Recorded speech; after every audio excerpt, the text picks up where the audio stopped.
You're meshy.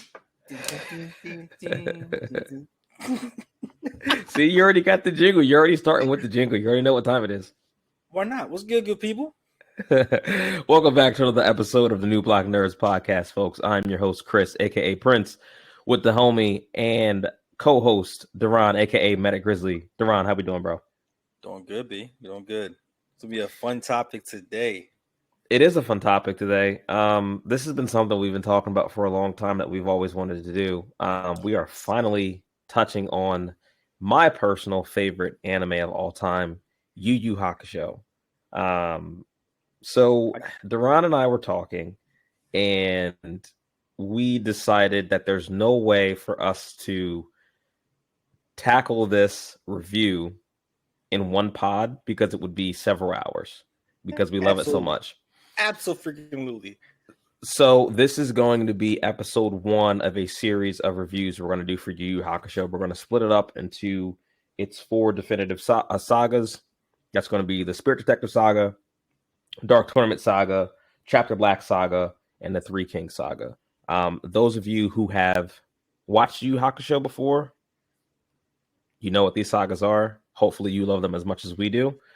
Those of you who don't, do yourself a favor. Go check it out. I'm not even sure where you can watch it anymore, but it used to come on right now. Hulu, go watch it. Just go watch it right now. I didn't know that it was on Hulu, and now that I know, they better keep it on. Now that I know, those nights where I can't sleep, I'm just gonna turn it on because I have to now.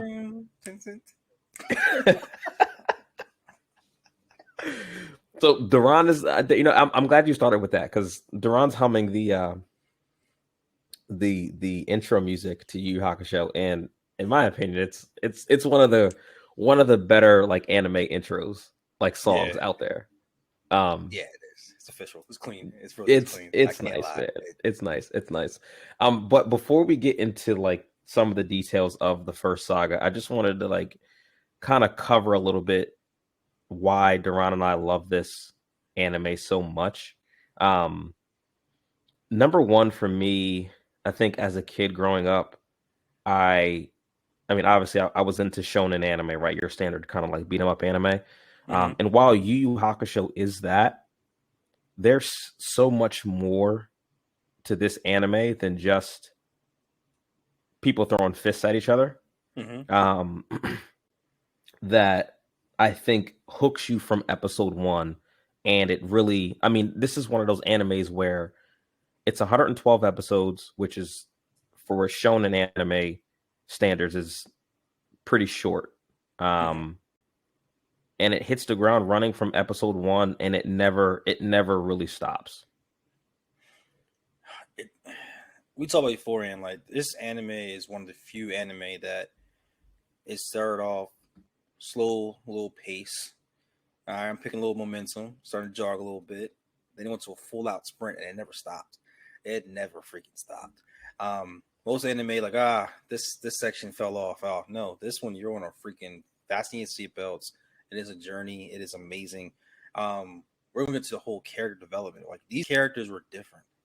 We're used to the Goku. We're used to the typical. When I was introduced to Dragon Ball Z, is the first one I was really introduced to. Like, of course, right. Watching late night. This was Adult Swim at first, and then it went to Tsunami. So it's a different like flavor, everything about it, and like overall tone of a jerk, but liking the jerk. that was like something totally different we ever seen in an anime structure. And he had hands. Like this man was throwing, like he was laying everyone out, and he had the sarcasm to go with it. He had little punchlines like, you can't touch this man. Like, why did you fall in love with the main character? I mean, it's his name. I'm gonna say it for you. Yusuke. Yusuke's the GOAT. Yusuke Urameshi's the GOAT. I mean, for all the reasons that you just said, right? Like I was very drawn to the anti-Boy Scout kind of image and personality that is Yusuke. Usually when we get a protagonist, especially in anime or any kind of generic kind of action series, whether it's, comic book or anime, whatever, you get that Goku Superman kind of Boy Scout, right? And we've talked about this ad nauseum. We're not Superman fans.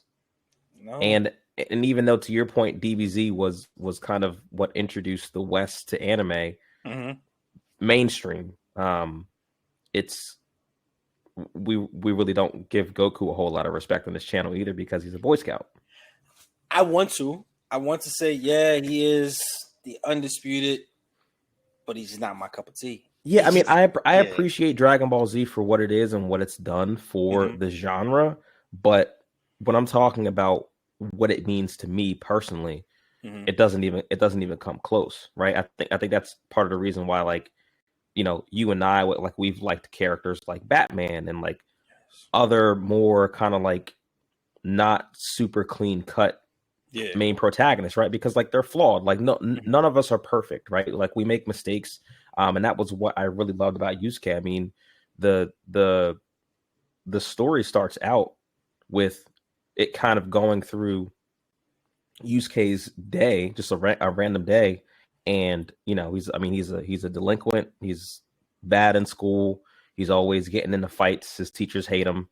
I mean, he's kind of an asshole, right? He's kind of an asshole, but you see very quickly early on that like there's another layer under this tough guy bravado, that there's a lot of heart under there, right? And it's proven before the opening credits even come on. You know, the narrator says something along the lines of, you know, this is Yusuke Urameshi, 14 years old, and he's supposed to be the hero of the story, but oddly enough, he's dead. Yeah. And like that's how it starts out. Yes, and like we were not thinking like, wait, first episode, the main character's dead. Like, let me keep watching. Let me see what's going on. Right. And I don't know, when did you start like really understanding this particular show? Because I didn't really like rewatch it until my teenage years, like early 20s, and I was like, yo, this is something different. Like, I really sat down and watched them. Yeah. So when I was a kid, I think it aired in the States in like early 2000s. So I was probably 10, 11 years old. So it was just like nights that I was up, and Adult Swim came on. It used to come on like 11 o'clock at night. And I would watch it.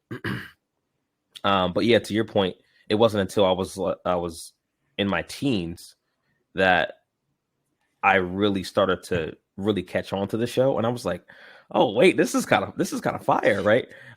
But you know, to your point, there was a reason why it was on Adult Swim. It's not super raunchy or anything, but it has a little bit more of a mature tone to it, as far as like, I mean, all anime has violence, but as far as like the brutality of said violence, you know, Yusuke curses.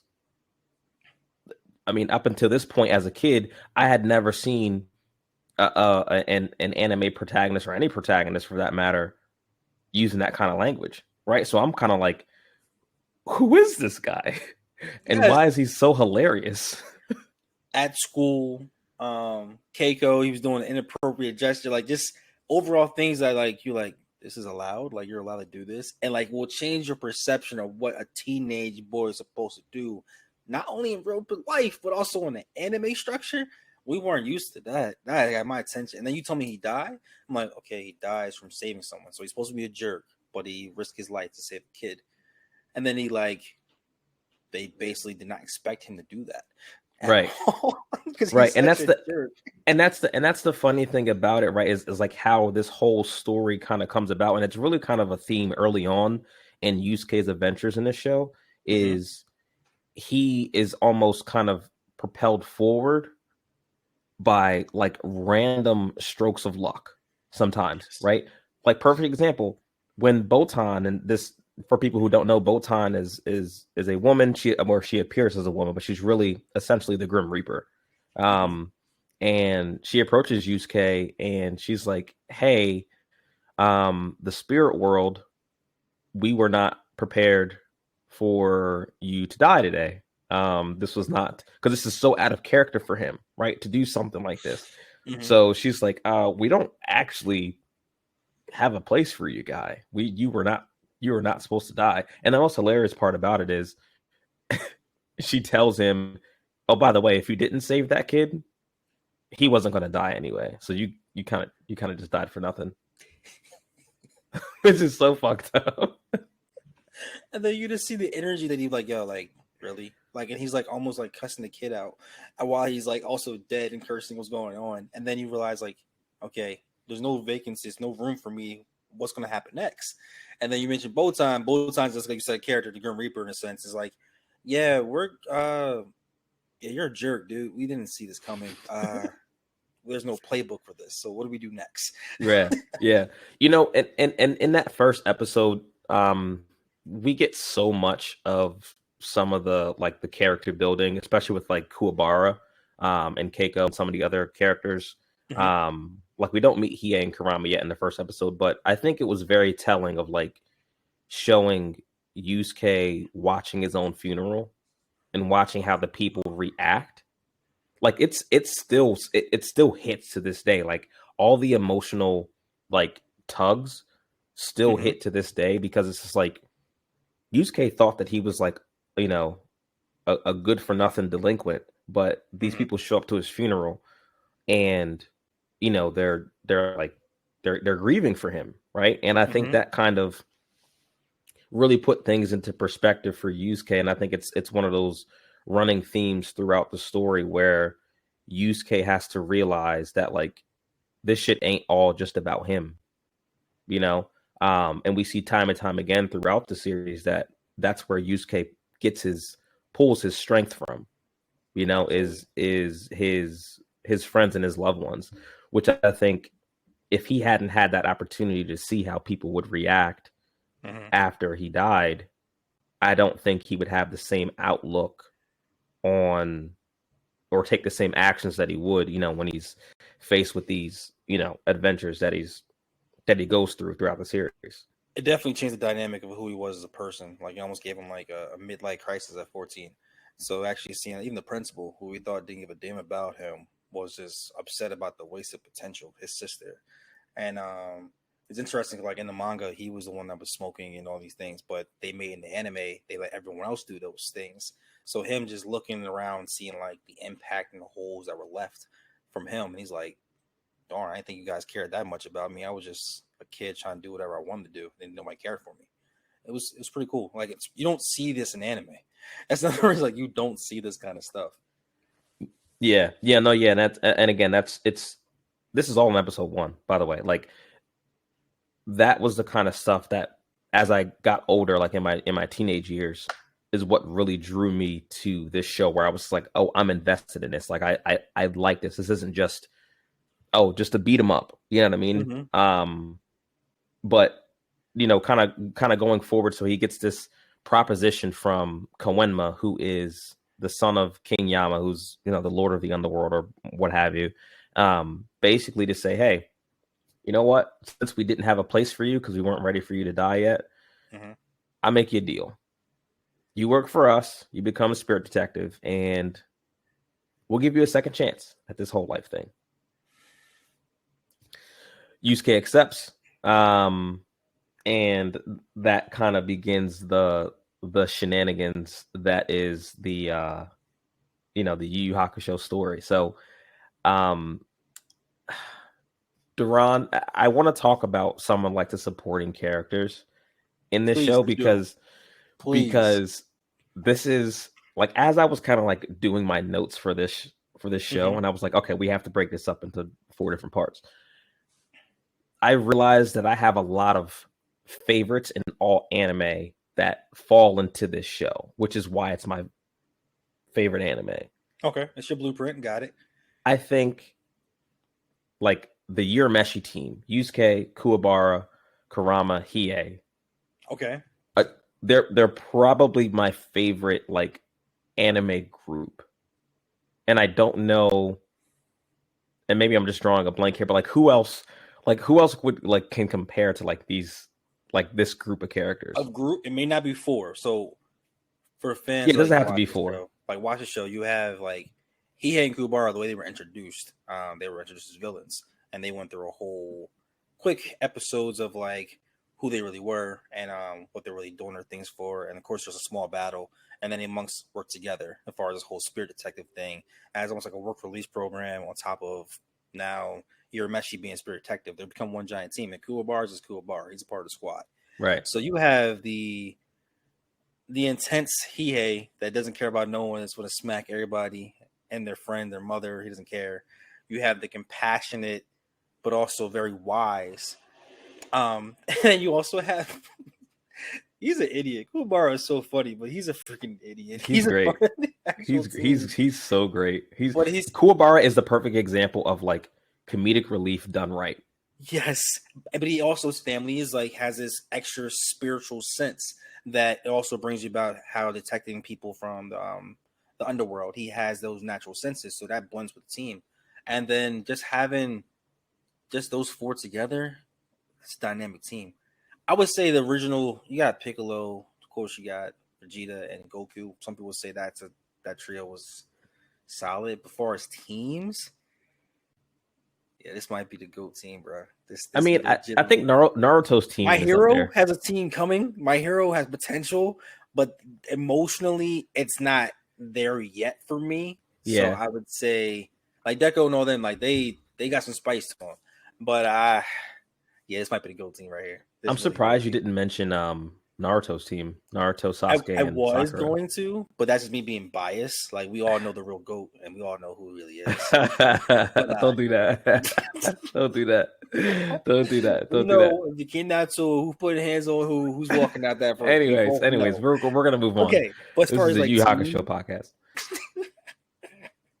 but as far as teams go, as far as like yo, they even the dynamic of like when they went down to they have to go to the journey of the Saint Beast, and they have to actually work together. You still had the question: was Hiei really going to save them? Did he actually like give a crap? And this is a team that's supposed to work together, and you're like, you don't know what's going to happen, and you still see the characteristics of each one. Kuwabara being like a nutcase, and then it's also happening in front of your face as a young 14-year-olds doing this, and they have to basically accomplish a goal. It was fun to watch. It really was. And like yeah, you know the dynamic with Hiei, like he's very similar to that of like Yusuke. He's just more serious, right? Because he has this bravado, but there is a heart underneath of there too, underneath all that tough guy shit as well, right? Because like Hiei, whenever he, like to your point with the Saint Beast, when he saves them, I don't think Hiei was ever going to let them die. I don't think there was ever. You didn't think so at all? Like, I don't think so. And I'm gonna tell you why. Okay. I'm gonna tell you why, because Hiei always, especially in the beginning, he would always like to tell Yusuke, "Oh, well, you beat me before, but we're gonna have a fair fight, just me and you one day." And that's kind of like his excuse for why he like doesn't let Yusuke die when they're going on these adventures. Like, "Oh, we're gonna fight." Because he wanted that one-on-one. Okay. Yeah, like sure, Hiei. No, you like him. Come on. You know what I mean? And even Yusuke saw that when Yusuke gave him the go ahead when they're like holding the thing up, and he's like, "Hey, you're the fastest. Go ahead. I trust you." Which had me by surprise. I'm like, "You trust this guy? You trust this dude right here?" Yeah. Like, you could have sent someone else. Like, what? But you also got to remember too, Yusuke's looked at in his society the same way people look at Hiei. People look at Yusuke and Hiei the same in their worlds, like they ain't shit. So I think Yusuke sees a little bit of himself in Hiei. How do you feel about Kurama? Because some people say he's the best one. I love Kurama. I'm just saying because like even in our group chat, like in our friends, like if we had a question on who's your favorite, that tells you how great the team was. There would be a different answer. Like because it's not so cut and dry that it's just like not everyone just says Yusuke. Yes. Even though Yusuke is the GOAT, but and like here we go. And like Kurama, it's like and also find out like he's a legendary fox. Like he came there, he was a baby, and then you see him develop with the human race and how he had compassion for his mom. And then you saw them having the episode of them saving the mom and how he is a very wise man. He's been here for years and years and years. And then having an old wise man on your team who has a rose whip, dude, a rose whip. I was not expecting that at all. See, the thing I like most about Kurama is like he's very quiet, he's very reserved, but he's extremely, extremely calculated. Oh, man. And Hiei says this. Now, remember, this is Hiei. This is the cold-hearted badass, or so we're led to believe. The first time we see Kurama fight, Hiei tells Yusuke and Kuwabara, hey, you guys want to know why I teamed up with him in the first place? To avoid fighting him. That tells you right there. That's why. Because he's ruthless. So you put all these people, then you still have the strong-minded Yusuke as your leader. How did you expect this to work? Like it's a perfect blend. It worked out very well. And then on top of that, every person had their own color. Like they knew what they were doing. The uniform was the attire was dope, man. It was so cool. Everybody, it's like the fashion, that how it was illustrated, everything about this whole vibe was beautiful. It was really beautiful. Yeah, and the fact that like they actually changed outfits, which is also not something that you see a lot in anime. I know it probably sounds so elementary to someone who's like not into anime, but like generally speaking, people wear the same thing all the time whenever they're on screen, right? Yep. But what like this show, when they're not out on a job, they're wearing different clothes. And they wear different clothes constantly. And it's like that little detail like makes them more relatable and makes them more personable. And so in turn, you care so much more about these characters like as they go through their adventures. You were watching them grow up. Like it felt like you were there, right. Like how even the concert tickets, the rest, like it was just like there was things and events that were happening as we progressed from there. Even the train from the dojo, and like most people would think a dojo leader is the male. He's like some old wise man, right? Now we're gonna flip that around. We're gonna have a just as blunt character, if not more direct, vicious with the backhand compliments as the main leader, and has a technique that's the strongest technique for humans to learn. And that's who is going to become your pupil. Like you're going to learn that, plus be the teacher and then the student. They knew it. That's a perfect match. So what the Rana's alluding to is after Yusuke and his team defeat the Saint Beasts.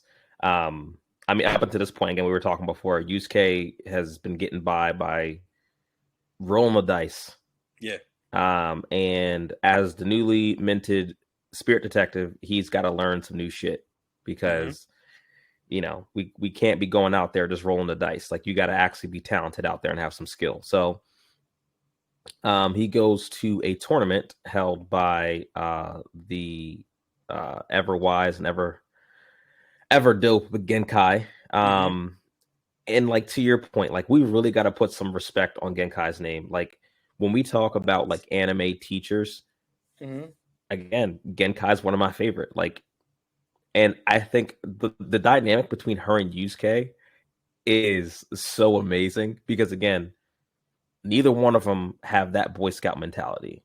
They're constantly just making digs at each other. Like he's always calling her an old hag and old lady, and she's always calling him a dipshit or whatever. You know what I mean? Like, but underneath all that though, there's a real bond there where like Genkai is the only adult figure in Yusuke's life that actually gives a damn. Yes. And is giving him something that he can actually apply in his real life. So were you our time a little mixed up right now with the tournament and the Saint Beast, but when you call her old hag as a teenager, as a kid, what was your reaction, y'all?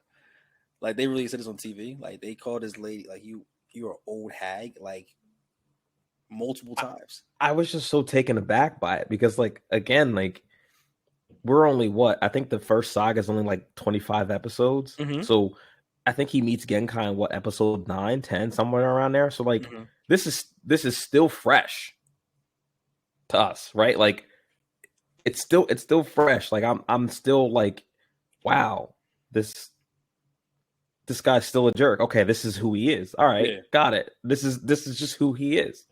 But yeah, I mean, honestly, I don't know if this is gonna sound weird, but that made me like him more. It did. Right? It did. Because like you felt like all right, cool. I was thinking that. I ain't say it though, but I was definitely feeling that. Right. And then having someone else respond back like, "Oh, she quick with it too," and then like seeing Kuwabara is with his randomly comic relief, perfect time himself. Um, as it's progressing in the tournament, like well, not tournament at the time. I guess it's kind of like a tournament. Like they're trying to get the skill and getting kind of the master. And then you also found out that it's showing more the shonen side. Before that, it was more you didn't really see the fighting at the yet. You were just going through and seeing the emotional side of the actual anime. How did like when I saw Kuwabara's fight when the lights were off and it was pitch black, and that he would use a cigarette and a lighter, and like that was so cool to me, bro. That was so freaking cool. Like I was better than any at the time Super Saiyan 3 power up. And we were so all crazy about Goku and all that kind of stuff. But just seeing that man, like also the battle with every single fight inside the dark just made me realize like this is how it really is in real life. Like Hmm. any element can happen, different people train different things, and you all can be thrown in a room and say, yo, whoever walks out, that's who's gonna win. Yeah, no, and like to your point, it's I think the reason why we like it so much is that because those fights were practical, right? Like we could Mm-hmm. imagine these happen. I mean, some of them had, supernatural powers and stuff like that, but it was still very grounded. Like it was Yeah. still it felt visceral. It felt real, right? And that's what Mm-hmm. I love about the animation style of this anime is that like I feel like it still holds up to this day, even though this came out 30 years ago almost now. It's it's Ooh. still yeah, we old. Like it still holds up to this day. Like in some of the fight scenes and some of the animation kind of like changes a little bit too. I don't Mm-hmm. want to get too far like ahead of myself, but in the Chapter Black saga, Yusuke versus Doctor We're not going there yet. is one of Not the this is greatest anime fight scenes this, of all this is gonna time. be a series. We're going to this one for this one. I cannot wait until we touch on that. Because I'm gonna say now, Chapter Black may be my favorite CERN over Dark Tournament. But See, you know something? I'm not gonna. We're gonna stay on this saga, but I have one thing to say. I knew going into this whole series that you were going to be like, what is objectively the best saga in this whole anime? Oh, it's Dark Tournament, but I'm Duran, so I'm going to pick something else. I knew you were going to no, do this. no, like we're gonna stay on the saga we are right now. But if you like, everyone knows if you have not watched the show, the show gets better every single time, which is so rare. Like it's every season, you call it season, call it saga, it gets progressively gets better. And we are arguing about things that are in the future, and it just it's so good. It's so freaking Yeah, good. we're not going to get But there. We're not going to get there. so this we saw about how a couple of the events that obstacles that came by as far as training to get new powers, Spirit Detective realizing that there's actual threat of people trying to hide within the world to gain power, to other techniques, to because they want to master and become the greatest warrior, the most deadliest person type thing. And then we talk about the Saint Beast and how there's other creatures out there that Yusuke is not school bully. Like you're not just fighting some regular people no more. You got to progress with this whole process. Right. Like when did you say, "Yo, I'm dug in. This is like I gotta watch this every single episode"? Like was it after the Genkai? Was it you had to wait to Saint Beast? Like cause people can argue this is like the weakest of all of them. Like when did you be like, "Yo, this is unbelievable"? Um, I got sucked in during the Genkai tournament. Like when Okay. he meets Genkai and when he started like actually like learning some stuff. Mm-hmm. Because that was his. I mean, if I'm not mistaken, let me look at the episode list here. Well, no, that wasn't his first gig. His first gig was chasing down Karama and Hiei. Yeah. But I mean, after that, chasing down Rando was like the first like really big test It for was. him, right? Mm-hmm. Because they basically hired him to say, "Hey, look, there's this demon who's been going around taking the powers of human psychics and killing them afterwards." Mm-hmm. And we learn later that the spirit world has great knowledge of Genkai Mm-hmm. from her past dealings. And obviously, the spirit world doesn't want her spirit wave technique to be put in the wrong hands because that would just be bad for everybody. As we find out later. But so like for me, it was very, and knowing that like the demon was hiding in plain sight, knowing that the demon was one of those people in that tournament. Yeah. And then it kind of it expounded a little bit on how, you know, how the supernatural works in this story too, right? About like you talked about Kuwabara's spiritual awareness and you know, his connection with Yusuke when Yusuke was dead and was, you know, kind of talking to him. That's a thread line that follows throughout the entire story. Yes, right? Like there's a reason why, even though Kuwabara is objectively the worst fighter of the four, why he still holds a lot of value on that team. You know what's crazy about that? What? That man will still body a lot of people, but he is really the worst. He's really the worst of the four. Yeah, like if he just goes into human world and picks a fight with anyone off the street, they are KO. cooked. They're cooked. No problem. Yeah, it's just strong team, bro. Yeah, strong team. So we talk about that. We see how the passing of the torch, and then we also see the building relationship of a mother figure. Then we also see how everything's leading up to something.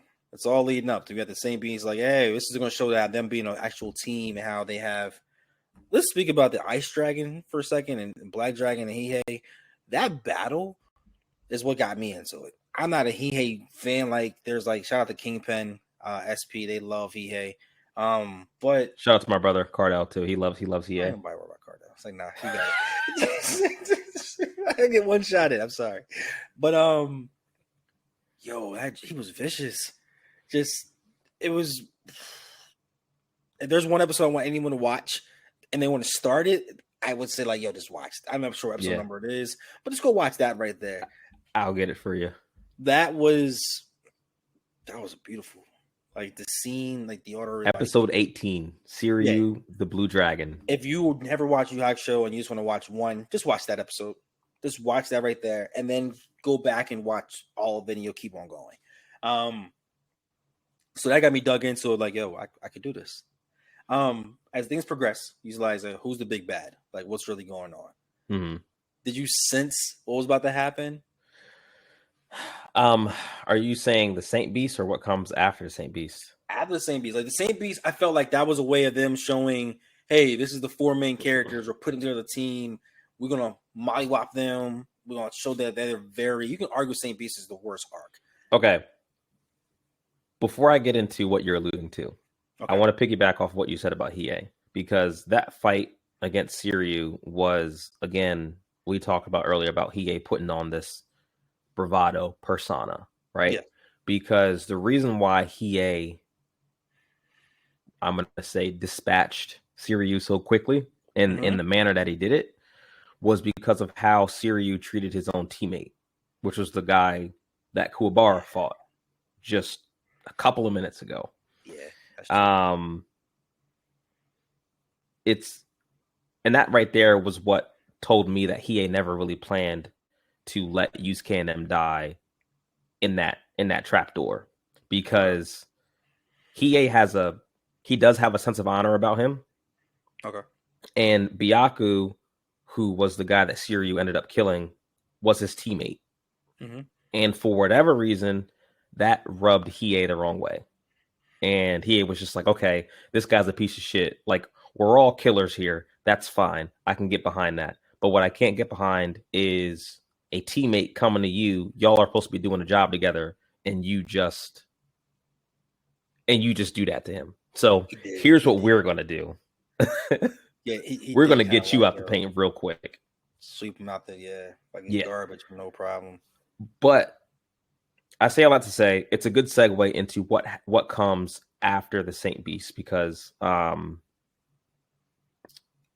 probably one of my favorite anime villains of all time, in the Toguro brothers. Hiei has a secret sister that no one knows about. Yes. That cries money. She cries jewels, yes, or diamonds, or whatever it is. Mm-hmm. So some really rich, corrupt human kidnaps her and holds her hostage. So Koenma hires Yusuke and Kuwabara, well, really just Yusuke, but Kuwabara tags along because he's Kuwabara, to rescue Yukina because Koema knows that that's Hiei's sister. And Koema's like, look, I can't have a demon killing a human in human world under any circumstances. That's going to be bad. Hiei he's basically doing community service with Yusuke right now anyways, because of the crimes he's committed. So I can't have him essentially violating his parole. Right? So he's on the body end with no problem. Yeah, 100%.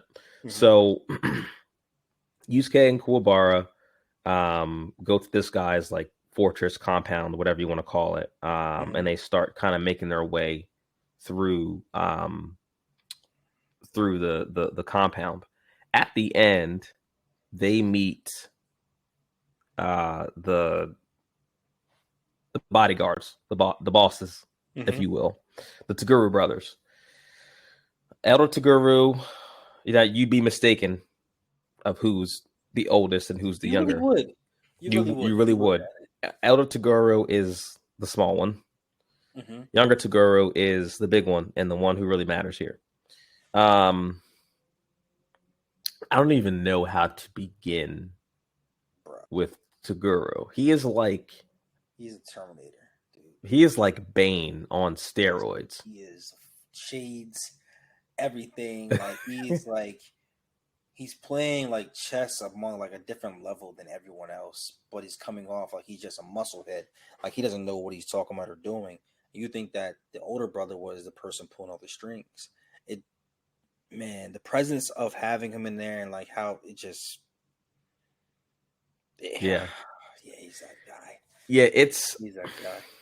And the way that they play it out at the end, like of this particular saga, it just segues right into the Dark Tournament saga, which is really like, I mean, what this saga is 25 episodes.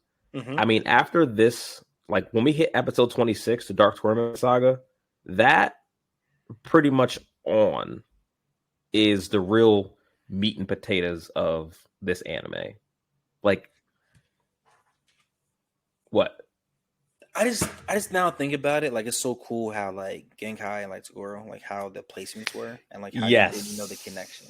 Like you knew that they meant something. You also knew that the underworld knew about them, but you didn't really like right away put that together. Like, yo, so on top of that, his sister didn't even know that was her brother. Like he had to keep that a secret too.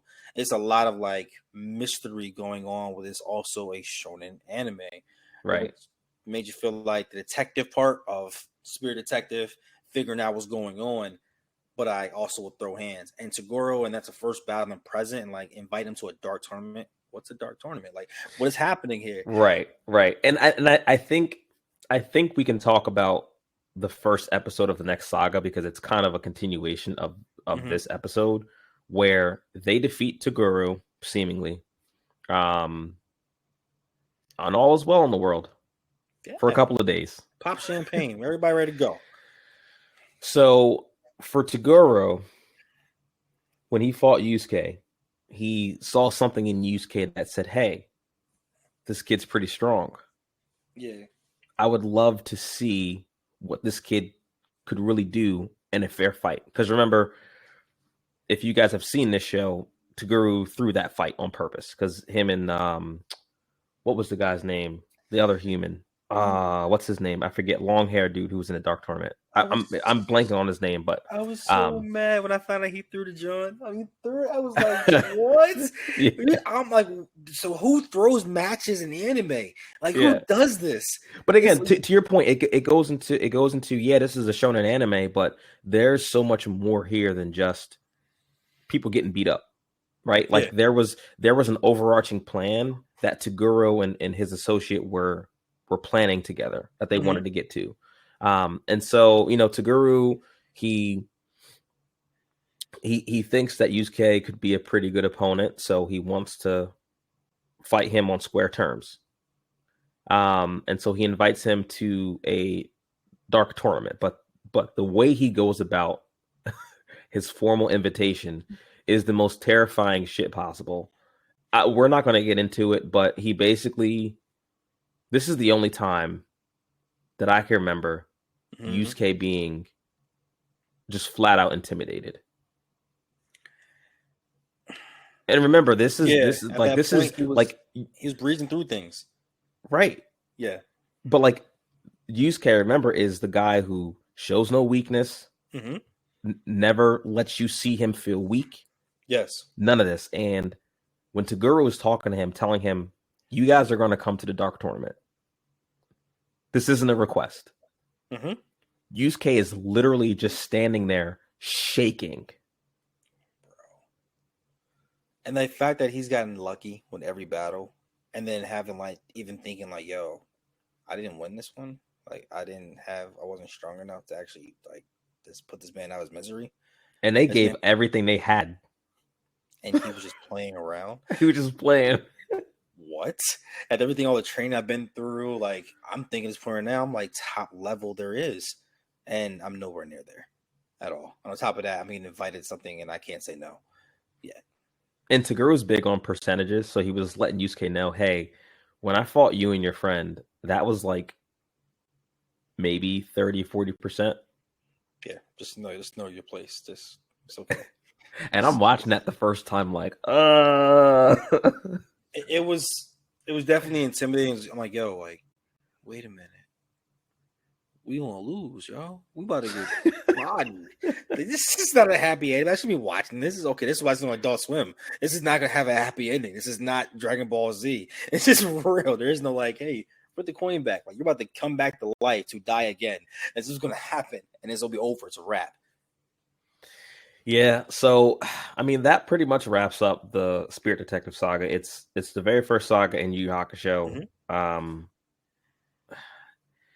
And it segues so beautifully into the Dark Tournament Saga, which I mean it's one of the better story arcs in all of anime. Bro, we are going to get into the characters in the Dark Tournament, yo.